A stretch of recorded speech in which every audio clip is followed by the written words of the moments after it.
ఈ యొక్క రాముల వారి కళ్యాణం ఎందుకు జరిపించారయ్యా అంటే భగవత్ కళ్యాణం మొట్టమొదటిగా చైత్ర మాసంలో శుక్ల నవమి నాడు వచ్చేది రాముల వారి కళ్యాణం జరిగింది.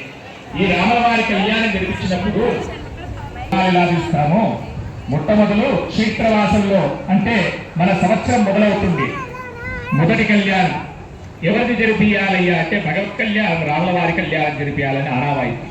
ఎందుకు జరిపియాలి కళ్యాణము అంటే కళ్యాణం భగవంతుడు కోరుతుంటాం ఏమని, ఓ భగవంత సకల సుఖప్రదాలిచ్చు ఈ యొక్క ప్రారంభనామ సంవత్సరానికి కళ్యాణప్రదంగా నడిపి మా యొక్క దేశాన్ని, మా రాష్ట్రాన్ని, మా గ్రామాన్ని, మా కుటుంబాన్ని కూడా కళ్యాణప్రదంగా జరిపి ఏ విధంగా జరిపిస్తావయ్యా అంటే సకల సుభిక్షములైన ఈ యొక్క పంట కాలం కానీ, పంటలు కానీ, పాడి పంటలు కానీ, ఉద్యోగాలు కానీ, మరి రాష్ట్రానికి ఏ హక్కులు కూడా ఏ ప్రమాదాలు రాకుండా కాపాడుతూ నీవు రాజ్యపాలన జరిపించడానికి, మా గ్రామ పాలన జరిపించడానికి, మా రాష్ట్ర పాలన జరిపించడానికి ఆ యొక్క సీతాదేవి సకల శక్తులు ప్రధానమైనదంట. ఆ సీతాదేవి ఎటువంటి శక్తి ప్రధానమైనది సంకల్పంలో వినిపిస్తారు మీకు. అటువంటి శక్తి ప్రదాయకమైన ఆ మాత సీతాదేవి ఇస్తున్నామని చెప్పేదే ఈ యొక్క రాములవారి కళ్యాణం. మీ కళ్యాణం అయిన తర్వాత మా కళ్యాణాలు ఎందుకు, ఈ కళ్యాణం జరిపించిన తర్వాత ప్రతి కళ్యాణాన్ని కూడా సీతారాముల వారు వచ్చేసి భగవంతుడు వస్తారు. ఎలా వస్తారయ్యా అంటే ఇంతకుముందు మనం అందరి దేవతలు నమస్కారం చేసుకున్నాం అవునా. గణపతిని అందరి దేవతలు కూడా ఇక్కడికి రండి 30 దేవతలు. ఆ తర్వాత తప్పుగా అనుకున్నా సరే బ్రహ్మం చెబుతున్నారు. ఆ తర్వాత ఆ చెప్పులతో వచ్చేసి వాళ్ళని ఆశీర్వదిస్తూ ఉంటారు.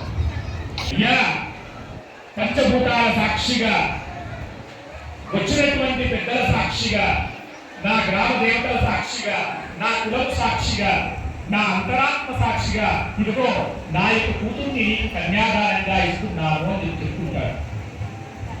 మీ అందరి ఆశీర్వచనం ఎవరయ్యాలయ్యా నేను కూడా మీ దంపతులు కూడా అలాగే ఉంటారంతా సుభిక్షంగా ఉంటుంది అన్ని చేసేదే అక్షంతలు. అప్పుడు ఎవరి అక్షంతలు వివాహమై పెద్దవాళ్ళు మాత్రమే అక్షంతలు వేయాలి.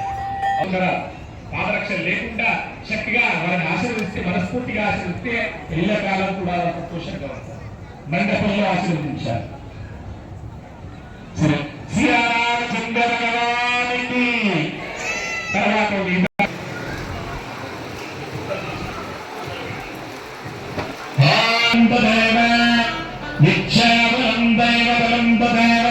లక్ష్మీ స్మరామి సావధాన శుభోక్తే సావధాన శుభోక్తే సావధాన శుభలగ్నే విఘ్నేశ్వరాయ సంసిద్ధ విఘ్నేశ్వరాయ శ్రేయసమోక్షం భగవతే సావధాన శుభలగ్నే సావధాన శ్రీలక్ష్మీ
మన కాలనీలో ఆ సీతమ్మ వారిని అయ్యవారికి ఇచ్చి సుమూర్తమైన కళ్యాణం జరుగుతుంది. అయ్యా కళ్యాణం అంటే మనని ఆ యొక్క దంపతులు కూడా చక్కగా విన్యాసం చూపిస్తారు కాబట్టి ఆధారపడాలి కాబట్టి మన వేలం కూడా చక్కటి అందమైన వేలం కొట్టారు.